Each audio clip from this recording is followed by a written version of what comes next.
नमस्कार छात्रों, आज हम विषय हिंदी कक्षा 7वीं दूसरी इकाई का पाठ 3 दो लघु कथाएं इस पाठ के प्रश्न एवं उत्तर पढ़ने जा रहे हैं। प्रश्न 1, सही विकल्प चुनकर वाक्य फिर से लिखो। क, जब बादशाह ने बीरबल की दूसरी शर्त सुनी तो वह बीरबल डैश 1 से खुश हो गए, 2 का मुंह देखने लगे, 3 की होशियारी जान चुके। उत्तर, जब बादशाह ने बीरबल की दूसरी शर्त सुनी तो वे बीरबल का मुंह देखने लगे। ख, क्रोधित होकर उस चित्रकार ने सेठ से डैश 1 पैसे मांगे, 2 पूरे पैसे मांगे, 3 सभी चित्रों के पैसे मांगे। उत्तर, क्रोधित होकर उस चित्रकार ने सेठ से सभी चित्रों के पैसे मांगे। प्रश्न 2, चित्रकार की परेशानी का कारण बताओ। उत्तर, चित्रकार की परेशानी का कारण था सेठ। वह काम कराने के बाद भी लोगों को पैसा नहीं देता था। एक बार चित्रकार ने उस सेठ का चित्र बनाया। जब उसने सेठ से पैसे मांगे तो सेठ ने कहा कि चित्र ठीक नहीं बना है, दोबारा बनाकर लाओ। चित्रकार ने सेठ के कई चित्र बनाए, लेकिन वह हर बार कह देता कि चित्र ठीक नहीं है।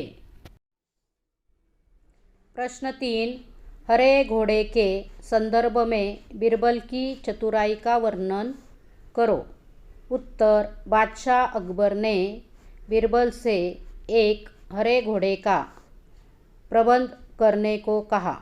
बीरबल 1 सप्ताह तक इधर उधर घूमते रहे, फिर आकर बादशाह से बोले कि मैंने आपके लिए हरा घोड़ा ढूंढ लिया है, पर घोड़े के मालिक की यह शर्त है कि जब घोड़े का रंग दूसरे घोड़े से अलग है तो घोड़े को देखने का दिन भी अलग होना चाहिए, यानी सप्ताह के 7 दिनों के अलावा आप घोड़े को किसी भी दिन देख सकते हैं।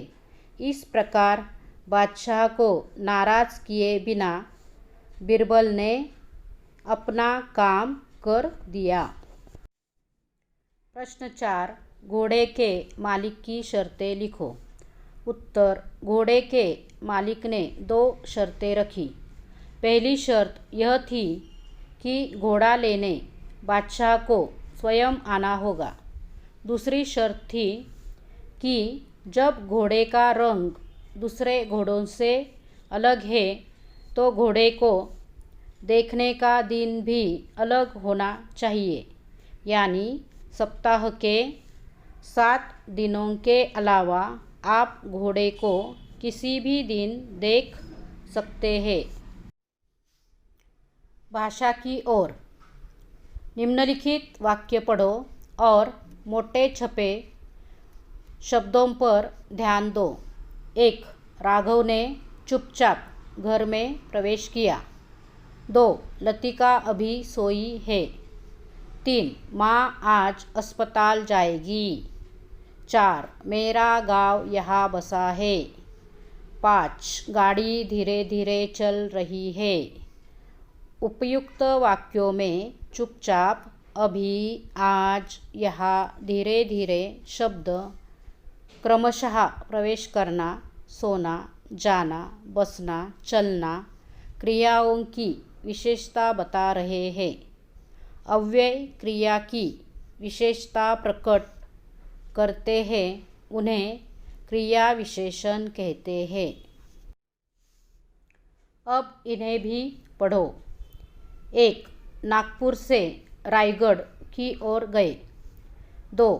ताकत के लिए संतुलित आहार आवश्यक है। 3. जन्म के बाद एक मामी जी ने मुझे गोद ले लिया। 4. जलाशय चांदी की भांति चमचमा रहा था। 5. शौनक बड़ी बहन के साथ विद्यालय जाने की तैयारी में लग गया। उपयुक्त वाक्यों में की ओर, के लिए, के बाद, की भांति के साथ क्रमशः नागपुर और रायगढ़, ताकत और संतुलित आहार, जन्म और मामी जी, जलाशय और चांदी, बड़ी बहन और विद्यालय के बीच संबंध दर्शाते हैं। जो अव्यय संज्ञा व सर्वनाम के साथ आकर वाक्य के अन्य शब्दों से अपना संबंध जोड़ते हैं उन्हें संबंधबोधक कहा जाता है। जैसे के आगे, के पीछे, से पहले, के निकट, से दूर, के पास, के अंदर, के बाहर, से हीन, पर्यंत, तक, भर, सामने आदि। Thank you.